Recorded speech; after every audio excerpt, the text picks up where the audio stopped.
Assalamualaikum warahmatullahi wabarakatuh. Perkenalkan, nama saya Arita Nur Cahya.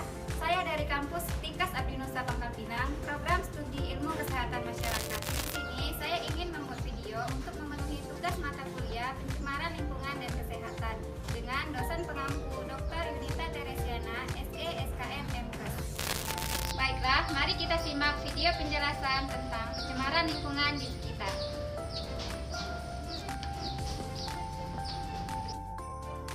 Ada yang udah tahu belum nih, apa sih pencemaran lingkungan itu? Pencemaran lingkungan atau polusi adalah masuknya atau dimasukkannya makhluk hidup, zat energi dan atau komponen lain ke dalam lingkungan atau berubahnya tatanan lingkungan oleh kegiatan manusia atau proses alam sehingga kualitas lingkungan turun sampai tingkat tertentu, yang menyebabkan lingkungan menjadi kurang bagus atau tidak dapat berfungsi lagi sesuai dengan peruntukannya. Apa saja sih jenis-jenis dari pencemaran lingkungan itu?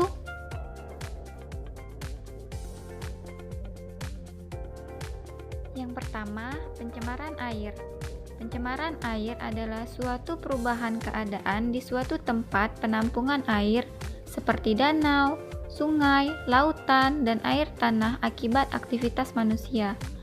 Danau, sungai, lautan, dan air tanah adalah bagian penting dalam siklus kehidupan manusia dan merupakan salah satu bagian dari siklus hidrologi. Yang kedua, pencemaran udara. Pencemaran udara adalah suatu kondisi di mana kualitas udara menjadi rusak dan terkontaminasi oleh zat-zat baik yang tidak berbahaya maupun membahayakan kesehatan tubuh.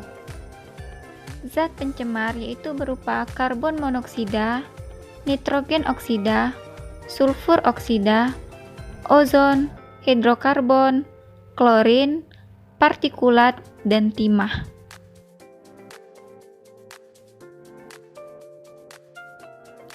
Ketiga, pencemaran daratan. Pencemaran tanah adalah keadaan di mana bahan kimia buatan manusia masuk merubah lingkungan tanah alami. Pencemaran ini biasanya terjadi karena kebocoran limbah cair atau bahan kimia industri atau fasilitas komersial. Penggunaan pestisida masuknya air permukaan tanah, tercemarnya ke dalam lapisan subpermukaan, kecelakaan kendaraan, pengangkut minyak, zat kimia atau limbah, air limbah dari tempat penimbunan sampah, serta limbah industri yang langsung buang ke tanah secara tidak memenuhi syarat. Apa yang menjadi sumber pencemaran lingkungan itu? Nah, sumber pencemaran lingkungan itu terdiri dari kegiatan industri, kegiatan rumah tangga, dan kegiatan pertanian.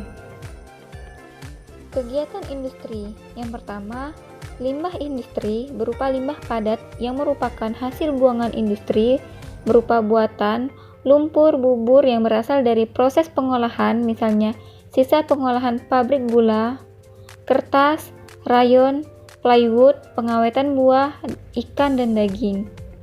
Yang kedua, limbah cair yang merupakan hasil pengolahan dalam suatu proses produksi, misalnya sisa pengolahan industri, pelapisan logam, dan industri kimia. Kegiatan rumah tangga yang pertama, limbah padat berupa sampah anorganik. Jenis sampah ini tidak dapat diuraikan oleh mikroorganisme atau non-biodegradable. Misalnya, kantong plastik, bekas kaleng minuman, bekas botol plastik air mineral. Yang kedua, limbah cair berupa tinja deterjen, oli, cat. Jika meresap ke dalam tanah, akan merusak kandungan air tanah, bahkan dapat membunuh mikroorganisme di dalam tanah. Yang terakhir, kegiatan pertanian. Limbah pertanian dapat berupa sisa pupuk sinetik untuk menyuburkan tanah atau tanaman, misalnya pupuk urea dan pestisida untuk pemberantasan hama tanaman. Dampak pencemaran lingkungan. Secara fisik, mengakibatkan naiknya temperatur air sehingga mengganggu ekosistem perairan. Pencemaran secara kimia, misalnya oleh merkuri atau air raksa, menyebabkan kerusakan sel. Pencemaran secara biologi, misalnya oleh bakteri patogen, menyebabkan penyakit pencemaran dan penyakit kulit. Eutrofikasi, yaitu peningkatan populasi atau jumlah alga sehingga menyebabkan turunnya kandungan oksigen dalam air. Langkah penanggulangan. Yang pertama, remediasi adalah kegiatan untuk membersihkan permukaan tanah yang tercemar. Yang kedua, bioremediasi adalah proses pembersihan pencemaran tanah dengan menggunakan mikroorganisme, jamur, dan bakteri. Bioremediasi bertujuan untuk memecah atau mendegradasi zat pencemar menjadi bahan yang kurang beracun atau tidak beracun, karbon dioksida, dan air. Upaya pencegahan pencemaran lingkungan. Yang pertama, membuang sampah pada tempatnya. Yang kedua, mengolah sampah organik menjadi kompos. Yang ketiga, penggunaan pupuk pestisida sesuai dengan aturannya.